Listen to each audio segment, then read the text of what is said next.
안녕하세요. 매일 새로운 사연을 전하는 읽어주는 사연 라디오입니다. 구독과 좋아요, 많은 공유 부탁드립니다. 오늘의 사연 시작하겠습니다. 안녕하세요. 아나무인의 시댁 식구들 때문에 결혼한 지 7개월 만에 남편과 헤어진 30대 여성입니다. 진짜 이런 이야기는 어디 막장 드라마에나 나오는 줄 알았지. 제 이야기가 될 줄은 꿈에도 상상을 못했네요. 어디서부터 이야기를 시작해야 하나 싶은데 두서가 없더라도 들어주시면 감사하겠습니다.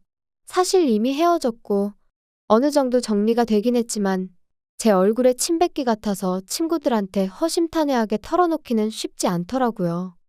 저는 미대를 졸업해 현재 패션회사 디자인팀에서 근무하고 있습니다만 제 동기나 선후배들 중에는 순수미술의 길을 가는 이들도 많이 있어요. 그리고 그런 이들 중 한 선배가 강남에서 처음으로 개인전을 하게 되었는데 저한테도 시간 날 때 한번 보러 오라고 하더라고요. 그래서 기왕이면 오픈하는 날 꽃이라도 사들고 가서 축하해줘야겠다는 마음으로 참석하게 되었는데 그때 남편과 처음 마주쳤습니다. 듣자 하니 선배랑 고등학교를 같이 다녔다고 하대요. 아무튼 남편 쪽에서 먼저 연락처를 물어봤는데 평소라면 솔직히 거절했을 테지만 선배 친구라니 거절하기가 좀 껄끄러웠어요. 그래서 설마 별일 있겠냐는 생각으로 알려주고 말았는데 그게 시작이었네요. 전시회 이후로 한 달쯤 지났을까? 모르는 번호로 연락이 왔어요. 전화는 아니고 문자로 그때 인사했던 누군데 기억하냐 뭐 그런 내용이었죠. 그런데 사실 저는 그 무렵엔 남편의 존재를 거의 잊고 있었거든요. 그래서 그런 문자가 반갑기보다는 당황스러울 뿐이었습니다. 하지만 역시나 이번에도 선배 친구라니까 나름대로 매너 있게 상대를 해야겠더라고요. 그래서 잘 지내셨냐와 같은 간단한 안부로 대답을 대신했어요. 그런데 남편이 자기가 며칠 있다가 저희 회사 근처에 올 일이 있는데 그때 만나서 식사나 같이 하면 좋겠다대요. 이때는 솔직히 좀 생각을 했죠. 내가 이 사람이랑 밥까지 먹어야 하나 싶기도 하고 한편으론 이거 데이트 신청인가 싶기도 하고 그래서 고민 끝에 선배에게 연락해 실은 이런 일이 있는데 어떤 사람이냐고 물었어요.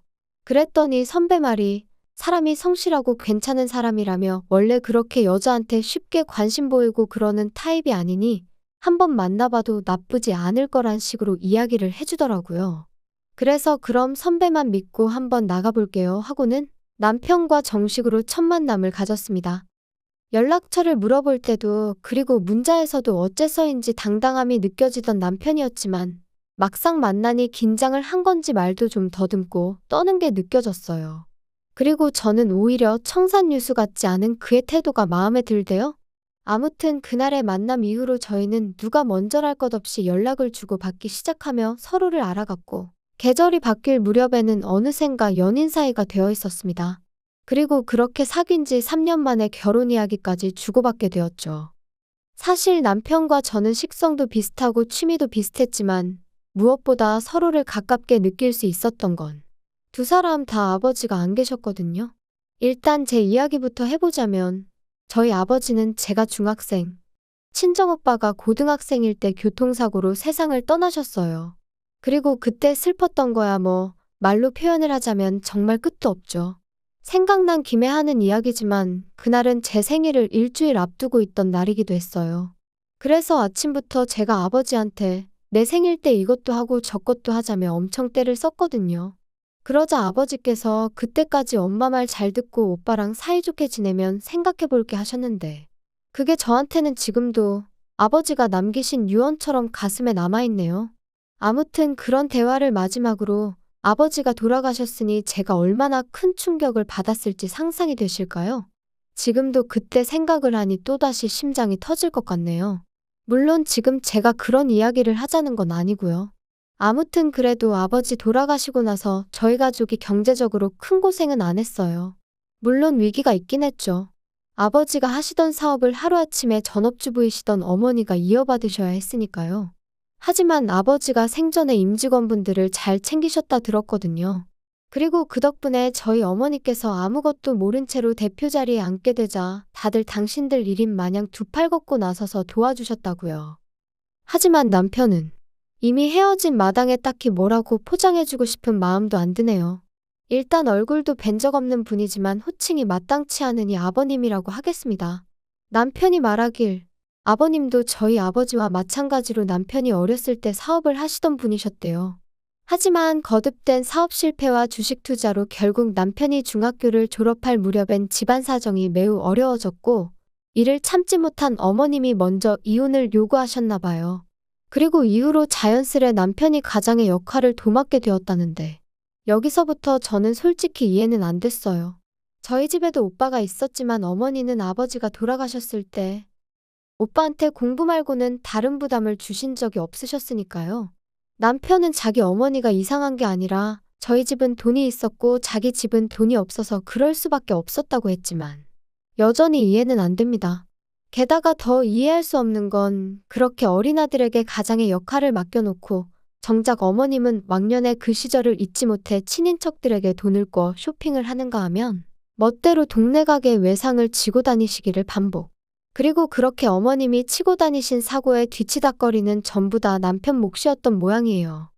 하지만 이런 환경에도 불구하고 남편과 결혼을 결심했던 건 저와 결혼할 때는 이런 상황이 어느 정도 정리가 되어 있었거든요. 남편과 제가 교제를 시작하고 얼마 지나지 않았을 때 외조부모님이 돌아가셨다는 이야기를 들었는데 알고 보니까 어머님 앞으로 1억 좀 넘는 돈을 남겨주셨던 모양이더라고요. 그래서 그 1억으로 여기저기 빚지신 거 갚으시고 남편에게도 1,000만 원을 주셨다는 거예요. 학자금 대출 갚는데 보태라면서요.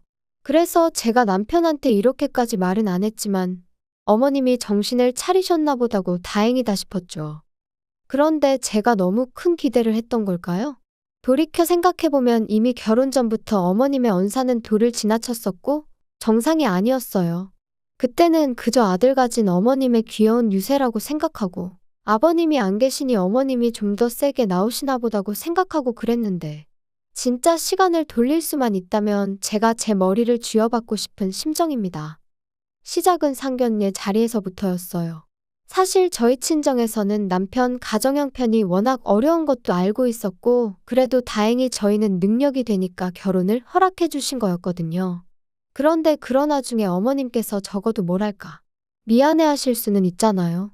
아무것도 못해줘서 미안하다, 고맙다 이런 인사치레 정도만 해주셨어도 얼마나 좋았겠냔 말이죠. 하지만 어머님께선 정말 고개 빳빳이 드시고는 나는 나 먹고 사는 것도 힘들어서 해줄 수 있는 게 없다. 시동생도 하고 싶은 게 많다는데 하나 뒷바라지도 못해주고 있으니 어쩌겠냐 하시며 솔직히 어쩜 저렇게 당당하실 수가 있나? 제가 다 민망하더라니까요. 게다가 결혼식장을 정하면서도 어머님의 불만은 끝이 없었습니다. 일단 저희 어머니가 사업을 하시다 보니 결혼식 규모는 제 의사와는 상관없이 어느 정도 크게 올려야만 했어요. 그리고 위치 또한 저도 남편도 서울에서 직장 생활을 하고 있었으니 서울에서 하는 게 맞다고 생각했고요. 그런데 어머님께서는 어머님 형제들이 다 충주에 사시니 결혼식을 충주에서 해야 한다는 억지를 쓰시질 않나, 그렇게 못할 것 같으면 버스를 대절해 달라질 않나. 들어오는 축의금 또한 당신이 뿌려서 수거하는 돈인 만큼 하나도 손 떼면 안 된다고 하시질 않나. 결혼식 당일날 보니 어머님 보고 온 하객은 30명도 안 되는 눈치였는데 말이에요. 그리고 결국 이때 저희 어머니께서 도저히 이 결혼은 못 시키겠다 하셨습니다. 그리고 저도 저희 어머니 뜻대로 하려고 했어요. 제가 이렇게까지 욕을 먹어가며 홀대를 받아가며 어머님 비위를 맞춰드려야 하는 건지 한마디로 현타가 왔었거든요. 그런데 남편이 저한테는 따로 말하지 않고 저희 어머니 회사로 찾아가 어머니 앞에서 무릎을 꿇었던 모양이에요. 자기 어머니가 돈에 한이 맺히신 분이라 그렇다며 장모님이 한 번만 이해해 주시면 안 되겠냐 하면서 그리고는 자기 어머니 때문에 제가 마음고생하는 일은 없도록 자기가 정말 중간에서 똑바로 처신하겠다고요. 게다가 남편은 저희 오빠도 따로 만나서 정말 죄송하다고 자기가 잘하겠다고 연신 허리를 숙여댔다니. 그래서 결국 저희 가족들이 그래도 남편 하나는 제정신이구나 생각하고 마음을 겨우 돌렸던 거죠. 저도 그런 남편의 정성에 한 번 더 믿어보기로 했던 거고요. 이후로 결국 저희는 서울에서 식을 올렸습니다. 버스는 대절해드렸지만 축의금은 식대정산하고 남은 것만 돌려드렸어요. 그랬더니 어머님이 당신 돈을 저희가 멋대로 썼다며 내용 증명을 보내시겠다는 억지를 쓰셨는데 이때는 저도 너무 짜증이 나서 그러세요 했더니 싸가지가 있네 없네. 그리고는 저더러 찾아오지도 마라. 연락도 하지 마라 꼴도 배기 싫다 하셔서 뇌하고 말았죠. 한편 친정 어머니께서는 제 앞으로 덜컥 7억짜리 집 한 채를 증여해 주셨습니다.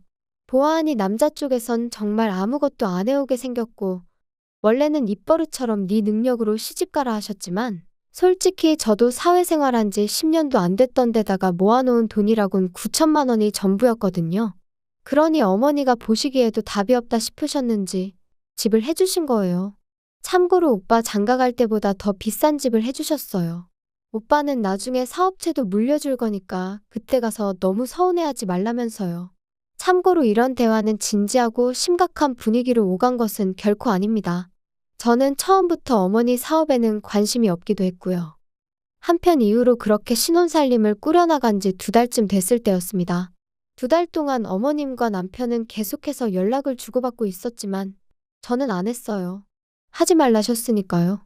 그리고 말이 나왔으니 말이지만 저도 결혼 전에 어머님 때문에 저희 친정어머니가 마음 고생하시는 것도 봤고 저희 친정어머니가 물론 저 좀 더 편하게 살라고 저 때문에 해주신 거지만 어쨌든 7억짜리 아파트를 해서 시집을 보냈으면 솔직히 어머님도 저희 친정어머니한테 고맙다는 말 한마디는 하실 수도 아니 하셔야 되는 거 아닌가요?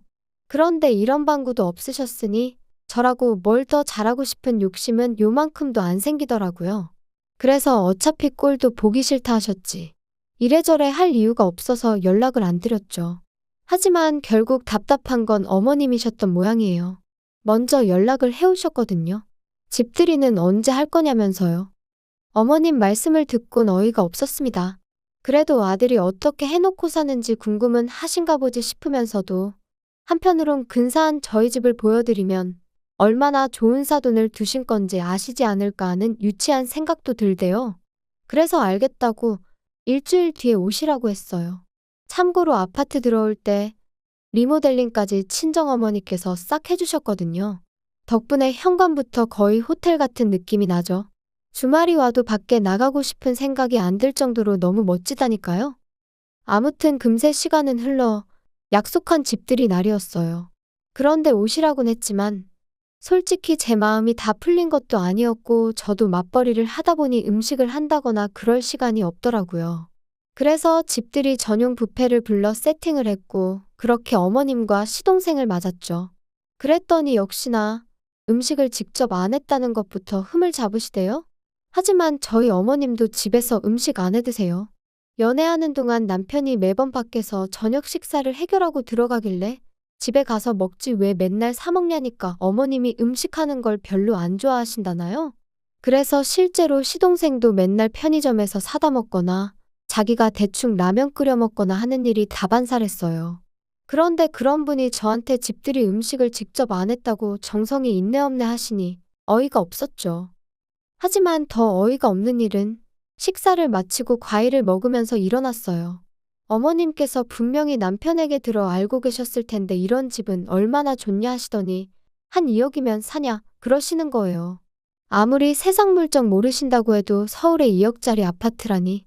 순간 짜증이 좀 났지만 꾹 눌러 참으며 7억에다가 세금 내고 리모델링해서 실제로는 8억 정도 들지 않았을까 싶어요 했습니다. 그랬더니 어머님이 뭐? 8억? 아이고 돈이 썩어나네 썩어나. 그래서 니들만 이렇게 좋은 데 사니까 밤에 잠도 잘 오고 좋냐? 시애미한테는 한번 전화를 해야겠다는 생각도 안 들고 말이지? 어머님이 하지 말라고 하셨잖아요. 그런데 했으면 또 화내셨을 거 아니세요? 그러자 잠깐 정막이 흐르고 어머님은 갑자기 나오지도 않는 눈물을 쥐어짜내며 끄끄거리는 소리와 함께 아들 둘 사람 구실하게 키워놓으면 나도 좀 사람답게 사는 날이 올려나 싶었는데 장남이 돼서는 혼자 살겠다고 이렇게 나가서 지만 번 듯한 집에 산다고 참 서글프다. 그러자 시동생이 거들듯이 또 한마디 했어요. 그러니까 형한테만 올인하지 말랬잖아. 이제 와서 누구 탓을 하겠어? 근데 형수도 그러는 거 아닙니다. 우리 형이 원래 이렇게 이기적인 사람이 아니거든요. 아무튼 할 말은 많은데 참는다. 참어. 근데 전 당황스러웠던 게 올인이나마나 남편이 자기 입으로 말하길 어머님한테 금전적으로 도움을 받은 건 그때 1,000만 원 받은 게 전부라고 했어요. 일단 대학에 들어간 이후로는 생활비부터 학비까지 아르바이트에 학자금 대출로 충당했고 덕분에 휴학과 복학을 반복해서 졸업도 거의 8년 만에 했다고 했거든요. 그런 와중에 시동생 용돈까지 챙겼다 들었고요. 그런데 도대체 뭘 올인을 했다는 거며 두 사람 다 뭐가 그렇게 서러운 건지. 하지만 남편이 보인 반응은 제 예상과는 전혀 달랐어요. 남편이 기껏 한다는 소리가 미안하다였으니까요. 자기가 정말 미안하다면서 방법을 찾아보겠다고요. 그리고는 조금만 참아달라고 그러는데 무슨 방법을 어디서 찾을 거며 뭘 조금만 참으라는 건지 내가 지금 꿈을 꾸나 싶을 정도로 옆에서 남편과 어머님이 나누는 대화가 현실감이 없더라고요. 그리고 그렇게 얼떨떨하게 어머님과 시동생을 보내고 뒷정리를 하는데 남편이 저더러 얘기 좀 하자더니 자기도 실은 근래 두세 달이 편하고 좋기만 했던 것은 아니랍니다. 자기만 이렇게 넓은 집에서 편하게 살아도 되나 죄책감이 들어서 괴로운 날들이 많았다나요? 어이가 없어서 그래서 나더러 어쩌라는 거냐고 물었어요. 그랬더니 그래서 자기가 생각을 해봤는데 어머님하고 시동생하고 여기서 지내게 하면 안 되겠냐는 거예요. 그래서 제가 지금 뭐 합가라도 하자는 거냐 나더러 어머님을 모시고 살라는 거냐니까 그건 아니랍니다. 그렇게 살면 서로 불편해서 어떻게 지내냐고 그게 아니고 그냥 이 집 자체를 그대로 어머님하고 시동생한테 내주자는 거라나요? 그리고 우리는 저희 어머니 회사에서 나오는 사택이 있지 않냐며 거기 가서 살자고요.